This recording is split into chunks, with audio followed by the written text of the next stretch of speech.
میں تھا کہ جلدی کہیں کربلا سے نکل جائیں، حالانکہ اس دھرتی پہ، اس کائنات پہ صبر، شجاعت، استقامت اور حوصلہ جس سے کائنات سیکھے گی وہ صرف امام حسین ہی ہے۔ اتنے بڑے صابر آدمی کے بارے میں اس طرح کا رویہ اختیار کرنا کہ وہ تو گویا اس طرح کر رہے تھے کہ بس کسی طریقے سے میری معذرت، تو یہ امام حسین کی مظلومیت سنا کے لوگوں کو اس طرح کا کر دیا جاتا ہے، یہ انداز بتایا جاتا ہے کہ شاید واقعہ کربلا رونے دھونے کا نام ہے، حالانکہ بات یہ نہیں ہے۔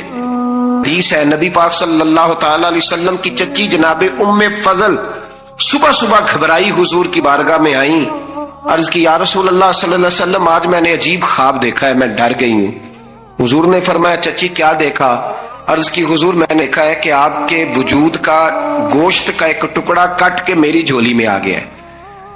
حضور یہ کیا ہے؟ تو محبوب خواب سن کے مسکرائے، فرمایا چچی یہ پریشانی والا خواب نہیں، یہ تو خوشی والا خواب ہے، اللہ فاطمہ کو بیٹا عطا کرے گا اور وہ تیری گود میں کھیلا کرے گا، چونکہ وہ میرے وجود کا ٹکڑا ہوگا لہذا خواب تجھے یہ آئی ہے۔ تو امام حسین پیدا ہوئے، امام حسن کی عمر ابھی 11 مہینے تھی، تو نبی پاک نے امام حسین کو جناب ام فضل اپنی چچی کی گود میں دے دیا کہ فاطمہ کے لیے دونوں بچے سنبھالنا مشکل ہوگا۔ وہ خواب اس طرح پوری ہوئی، امام حسین سے حضور نے بڑا پیار کیا، بڑی محبت فرمائی نبی پاک سے۔ کچھ حدیثیں میں نے جمعے میں عرض کی تھی، حضرت ابو ہریرہ رضی اللہ تعالیٰ عنہ کہتے ہیں یہ واحد بچہ تھا حضور کے گھرانے کا کہ میں نے دیکھا کہ نبی پاک صلی اللہ علیہ وسلم بیٹھے تھے تو یہ حضور سے کہہ رہے ہیں، نبی پاک سے کہ نانا جی اٹھ کے کھڑے ہو، کہتے ہیں حضور کھڑے ہو گئے تو کہنے لگے میں نے آپ کے برابر جانا ہے۔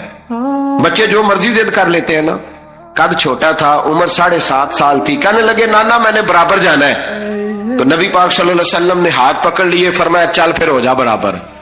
تو حضرت ابو ہریرہ کہتے ہیں انہوں نے حضور نے ہاتھ پکڑے، اوپر کھینچا تو امام حسین نے پہلے اپنے پیر حضور کے گھٹنوں پہ رکھے، پھر نبی پاک کے سینے پہ رکھے، اور جب ان کا قد سر تھوڑا سا حضور سے اونچا ہو گیا تو محبوب فرمانے لگے چل بس کر، تو نے تو کہا تھا آپ کے برابر ہونا ہے، تو اوپر نکل گیا ہے، چل بس کر۔ فرماتے پھر امام حسین نے زبان باہر نکالی تو محبوب ان کی زبان چوسنے لگے، پھر ساتھ لٹا لیا اور انہیں سونگنے لگے۔ تو میں نے عرض کی حضور آپ حسین کو سونگتے کیوں ہیں؟ تو فرمایا ابو ہریرہ مجھے حسین کے وجود سے جنت کی خوشبو آتی ہے، مجھے حسین کے وجود سے جنت کی۔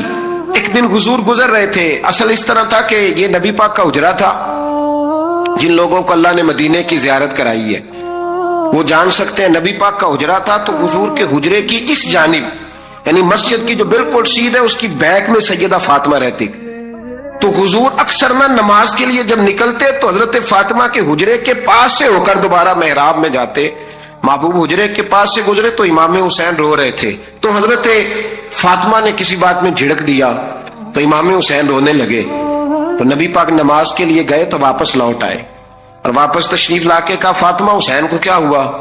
عرض کی یا رسول اللہ تنگ کر رہے تھے میں نے ڈانٹ دیا ہے۔ کیا خوبصورت جملے ہیں حدیث پاک میں، سرکار نے فرمایا فاطمہ اس کو حسین کو نہ رونے نہ دیا کر، یہ جب روتا ہے نا تو میرے دل کو تکلیف ہوتی ہے۔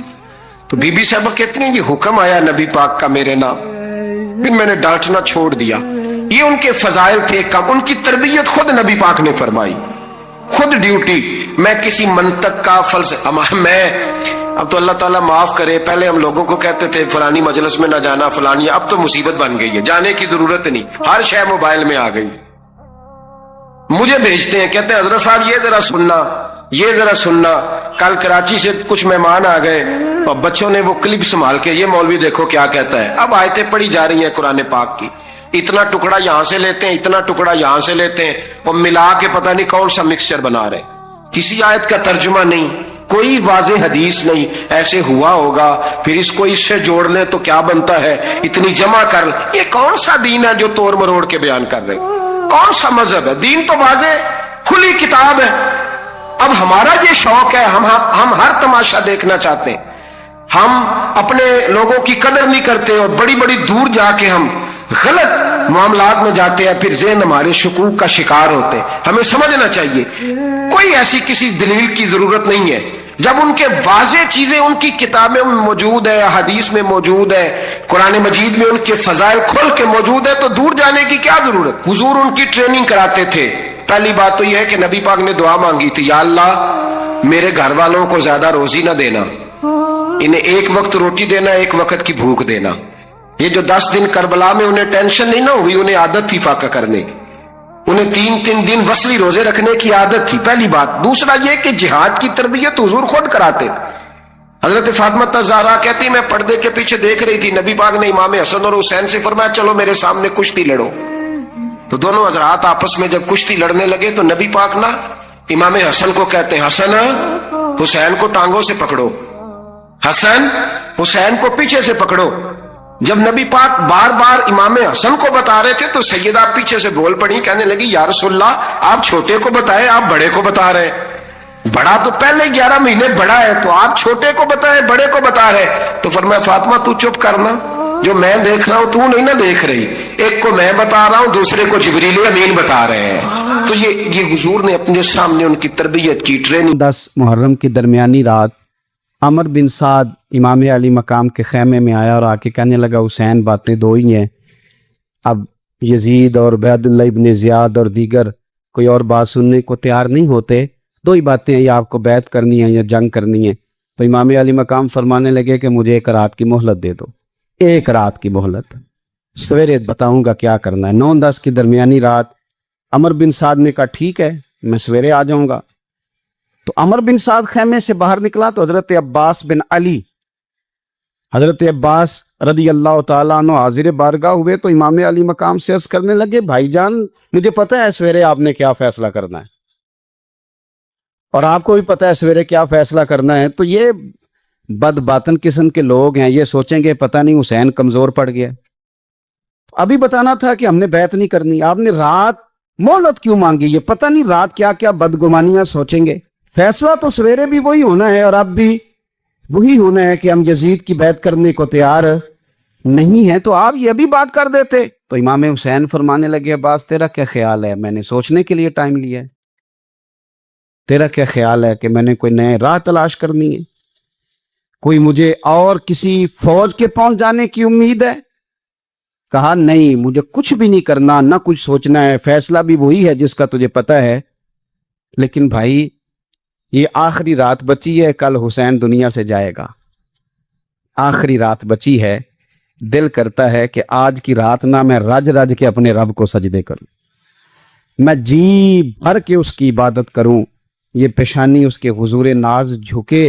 او یار حسین ابن علی تو ایک رات باقاعدہ بچائیں کہ میں نے اللہ کے حضور حاضری دینی ہے اور تو ساری راتیں ضائع کر دیتا ہے۔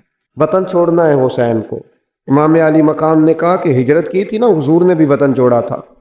دور کھڑے ہیں نانا تیرے کرم کے خزینے کی خیر ہو، میں جا رہا ہوں تیرے مدینے کی خیر ہو۔ پھر حسین ابن علی وہاں سے نکلے، بچے ساتھ، ڈٹنا پڑا، بھوک پیاس، بچوں کا ساتھ، پھر بچوں کی شہادتیں، یہ ساری چیزیں انسان کو کمزور کر دیتی ہیں نا، لیکن جس کی شان بڑی ہوتی ہے اس کی آزمائش بھی بڑی ہوتی ہے۔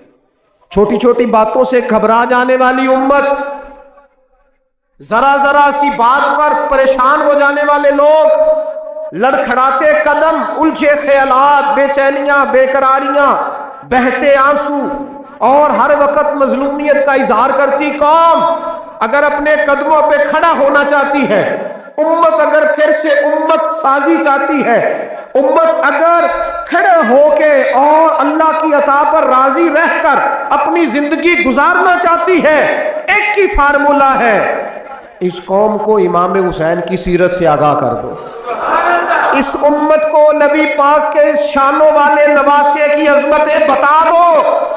یہ جو لوگ سہمے ڈرے ڈرے سے، پریشان سے، کمزور سے، غریبی کی بات کرتے، دیہاتی ہونے کی بات کرتے، سہمی باتیں کرتے، انہیں کہو ڈرو نہ، وہ دیکھو پردیس میں حسین ابن علی تھوڑی دیر پہلے حضرت علی اکبر کی لاش مبارک اٹھا کے لائے ہیں اور لا کر کے خیمے میں رکھی ہے، لیکن انہیں پتا ہے کل بھی تو جانا ہے نا، انہیں پتا ہے نا کتنے کو سال جینا ہے، بالآخر جانا تو ہے نا۔ جس دھج سے کوئی مقتل میں گیا وہ شان سلامت رہتی ہے، اس جان کی کوئی بات نہیں، یہ جان تو آنی جانی ہے، موت بستر پہ بھی آ جایا کرتی ہے، لیکن جو میدانوں میں ڈٹ کے رہتے ہیں ان کو تاریخ ذرا زندہ رکھا کرتی ہے۔ کمزور زندگی نہ گزارو، ڈری ہوئی زندگی نہ گزارو، اور یہ کبھی نہ کہو ہائے حسین۔ ہم ہائے حسین والے نہیں، ہم واہ حسین والے ہیں۔ ہمارے بزرگوں نے ہمیں یہ سبق دیا ہے، ہم نے کہنا واہ حسین۔ کیا کمال کر دی امام علی مقام نے، واہ حسین، آپ کی عظمت پہ قربان۔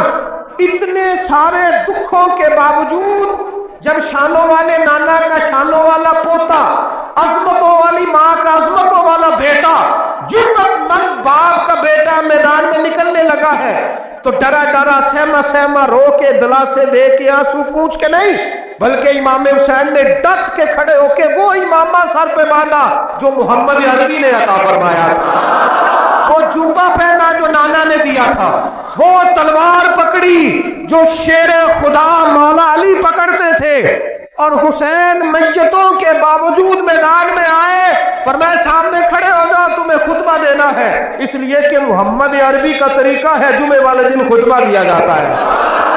پورے وثوق سے اتمام حجت کیا، اور حسین ابن علی ایسے تو نہیں تھے کہ ڈرے بڑا تھے تو ان سے تلوار نہیں چلی، انہوں نے تلوار چلائی، جو ایک ایک دو دو کر کے آتے رہے وہ کٹتے رہے، وہ کٹتے رہے۔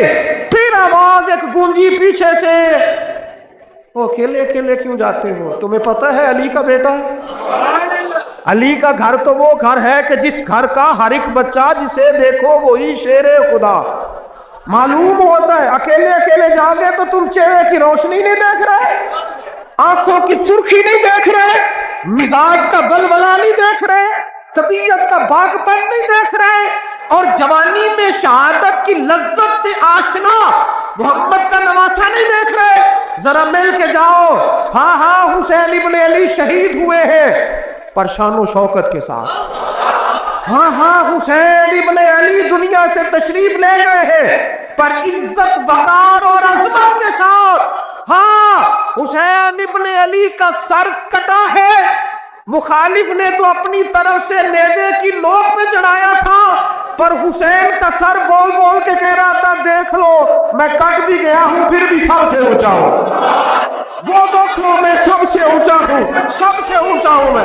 اے حسین ابن علی، نازش آل نبی تم پر سلام، اے حسین ابن علی تم پر سلام، نازش آل نبی تم پر سلام۔ کسی نے ایک بات کی تھی، اس نے حد کر دی، اس نے کہا مورخ تو کتنا کو لکھے گا، خطیب تو کتنا کو واعظ کرے گا، او مصنف تو حسین ابن علی کی شان میں کہاں تک بات کرے گا، تو میرے امام کا باکپن، ان کی جرت، ان کی طاقت، ان کی ہمت، ان کا کمال، ان کا صبر، ان کی استقامت، ان کا حوصلہ، ان کی جواں مردی، ان کی ہمت کتنی کو بیان کرے گا، تو رہنے دے۔ اس نے کہا پھر کیوں رہنے دوں؟ کہنے لگے حسین ابن علی کی شان رفعت کوئی کیا جانے، یہ حسن جانے۔ حسین ابن علی کی شان رفعت کوئی کیا جانے، یہ حسن جانے، یہ علی جانے، یہ نبی جانے یا خدا جانے۔ ہماری طاقت نہیں ہے کہ ہم امام علی مقام کی عظمت کو بیان کر، بس چپ کر میرے علی، ایتھے جا نہیں ہو۔ امام کا تذکرہ بندے کو جوان کرتا ہے، باہمت کرتا ہے، جینے کا حوصلہ دیتا ہے، میدانوں میں کھڑا کرتا ہے۔ وہی ہے تیرے زمانے کا امام برحق جو تجھے حاضر و موجود سے بیزار کرے اور موت کی شکل میں دکھلا کے تجھے جلوہ یار زندگی تیرے لیے اور بھی دشوار کرے۔ زندہ اور پلٹنا، جھپٹنا، جھپٹ کر پلٹنا، یہ لہو گرم رکھنے کا ہے ایک بہانہ۔ لہذا طاقتور بنو، باہمت بنو، کربلا کے واقعے سے طاقت حاصل کرو۔ پھر کہتا ہوں ہم ہائے حسین والے نہیں، ہم تو واہ حسین والے ہیں۔ ہمارا کہنا ہے کہ واہ حسین، اے حسین ابن علی تم پر سلام، نازش آل نبی تم پر سلام۔ ہم کہہ رہے واہ حسین، واہ حسین، واہ حسین، واہ حسین، یا حسین، یا حسین، یا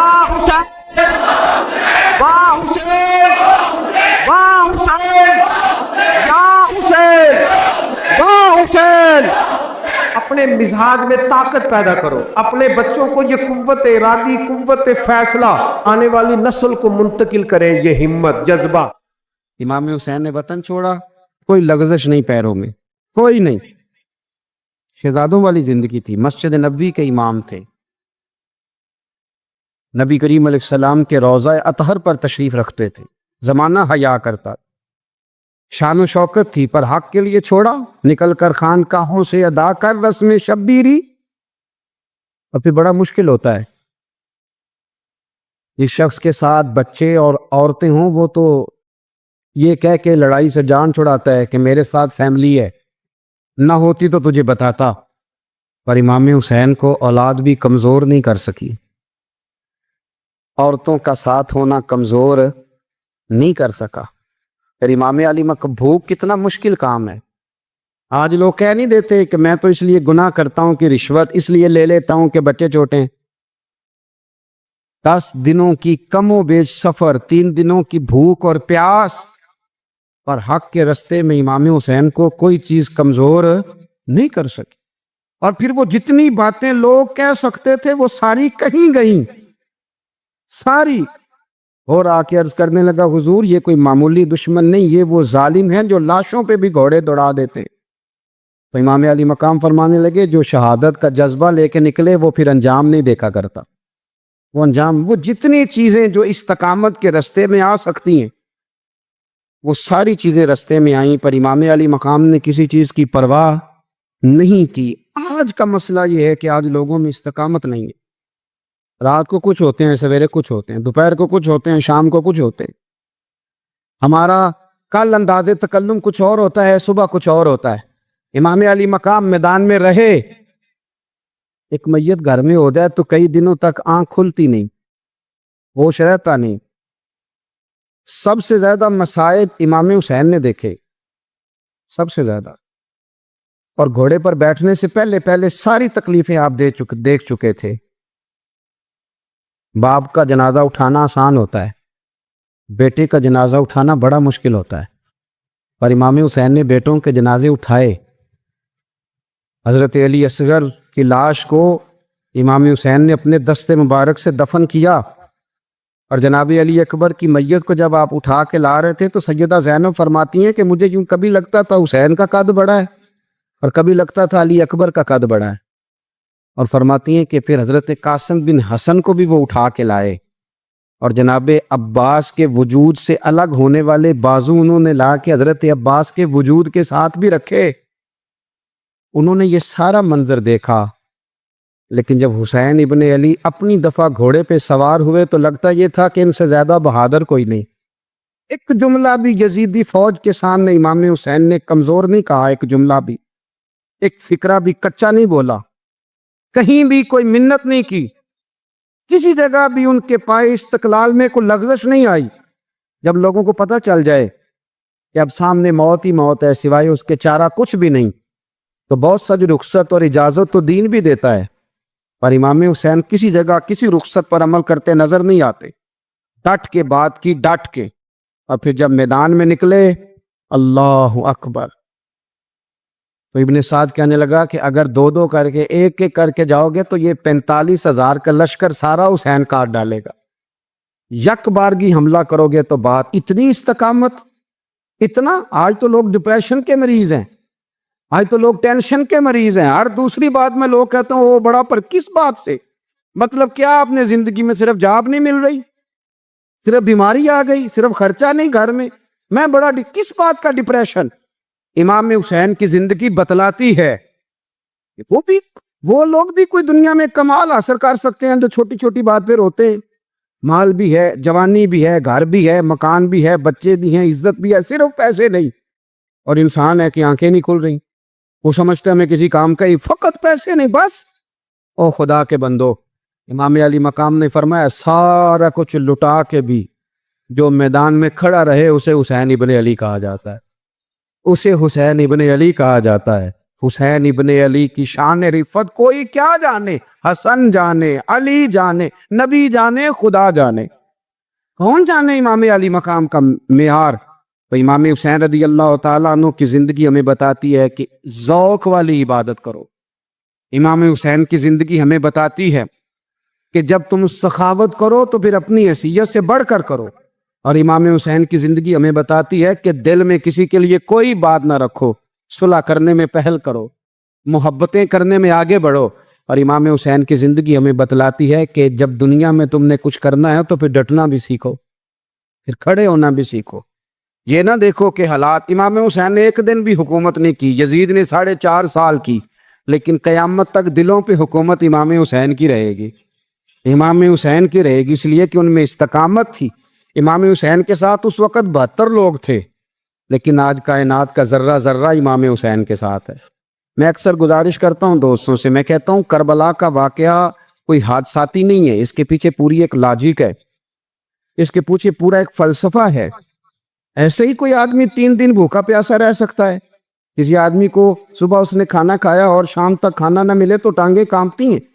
رمضان المبارک میں عبادت کی نیت سے روزہ رکھنے والے بھی شام کو بڑے پریشان ہو جاتے، اور مسلسل 3 دن کھانا نہ کھایا جائے اور پانی نہ پیا جائے، اور حال یہ ہے کہ وہی آدمی تلوار لے کے میدان میں نکلے اور اس کی حالت یہ ہو کہ لوگ اس کے آگے دوڑنا شروع کر دیں۔ ہزاروں کی فوجیں تاب نہ لا سکے، علی کا گھر بھی وہ گھر ہے کہ جس گھر کا ہر ایک بچہ جسے دیکھو وہی شیر خدا معلوم ہوتا ہے۔ یہ کوئی آسان ہے؟ اس کے پیچھے پوری ایک اس کے پیچھے فلسفہ ہے۔ امام راضی کی تفسیر کبیر دیکھیے گا، امام راضی کہتے ہیں کہ سیدہ فاطمہ الزہرا رضی اللہ تعالی عنہ کے دونوں شہزادے حسنین کریمین بیمار ہو گئے تو سیدہ نے منت مانگی کہ بچوں کو شفا ہوگی تو 3 روزے رکھوں گی۔ شفا ہو گئی، روزے بھی رکھ لیے، اور جب مولا علی شیر خدا روزہ رکھنے کے لیے بیدار ہوئے، سیدہ فاطمہ الزہرا بیدار ہوئی تو امام حسن اور حسین بھی اٹھ گئے، 7-8 سال کی عمر ہے، اماں جی ہم نے بھی رکھنا ہے۔ صبح کھجور اور دودھ سے روزہ رکھ لیا گیا۔ این افطاری کے وقت مولا علی کہتے ہیں فاقے چل رہے تھے، کہیں سے میں جاؤں لایا تھوڑے سے، سیدہ فاطمہ الزہرا نے پیس کر روٹیاں پکائیں۔ وہ وقت جو بڑا مشکل ہوتا ہے افطار کا، کہتے ہیں اس وقت جب کھانے کے لیے بالکل ہاتھ آگے بڑھنے لگے اور امید تھی کہ ابھی سیدنا بلال اللہ اکبر کہیں گے تو روزہ کھلے گا، لیکن ابھی چند ہی منٹ رہتے تھے کہ دروازے پر ایک فقیر نے صدا دی، کہنے لگا سارے مدینے کے دروازے کھٹکھٹا آیا ہوں، قحط ہے، فاقہ ہے، اے رسول اللہ کے خاندان والو، میں یتیم ہوں، کسی نے بتایا ہے کہ اور کوئی دروازہ کھلے نہ کھلے سیدہ کا دروازہ تیرے لیے ضرور کھلے گا، کیا یتیم کو روٹی ملے گی؟ تو حضرت مولا علی نے بچوں کی طرف دیکھا ہی تھا کہ امام حسن ساری روٹیاں جا کے دروازے پہ دے آئے، کھجور اور پانی سے افطار ہو گیا۔ صبح پھر کھجور اور دودھ سے روزہ رکھا۔ امام راضی کہتے ہیں این وہ وقت جب افطار کا ٹائم آیا تو پھر دروازے پہ کسی نے صدا دی، کہا رسول اللہ کے خاندان والوں میں مسکین ہوں، رات سے روٹی کھائی ہے، نہ صبح کھا سکا نہ دوپہر، کسی نے بتایا ہے کہ اس دروازے سے خالی کوئی نہیں جاتا۔ امام حسن نے پھر سارا لنگر اٹھایا اور پھر جا کے دے دیا۔ تیسرا دن پھر ہوا، مجھے لگتا ہے جب افطار کا ٹائم آیا ہوگا نا تو یہ خود ہی سارے دروازے پہ دیکھتے ہوں گے، یہ کوئی آیا نہیں لینے والا ابھی تک، لگتا ہے کہ نظریں دروازے پہ تھیں۔ این افطار کے وقت 3 روٹیاں جب جاؤں کی پک کے آئی، ایک بھکاری نے صدا دی، کہنے لگا میں قیدی ہوں، آج ہی قید سے رہائی ملی ہے، پہلے دن کسی کے دروازے پہ صدا دی ہے روٹی ملے گی۔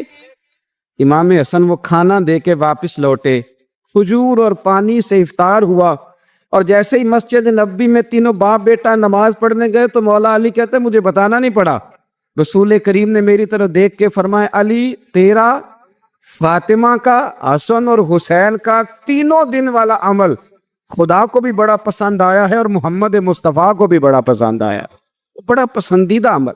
میں کہتا ہوں کہ حضرت فاطمہ نے نا ان کی تربیت پہلے ہی کر دی تھی، 3 دن بغیر افطار کے روزہ رکھنے کی، وہ ٹریننگ گھر سے ہو چکی تھی۔ اب میدان کربلا میں 3 دن بھوکا پیاسا رہنا ان کے لیے مشکل نہیں تھا، وہ تو ان بچوں کے لیے مشکل ہوتا ہے جو کھانا دیر سے پکنے سے برتن توڑنے شروع کر دیتے، وہ بچے بلیک میل ہوتے ہیں جن کو ایک وقت ان کے پسند کا کھانا نہ ملے تو وہ گھر میں جو ہے وہ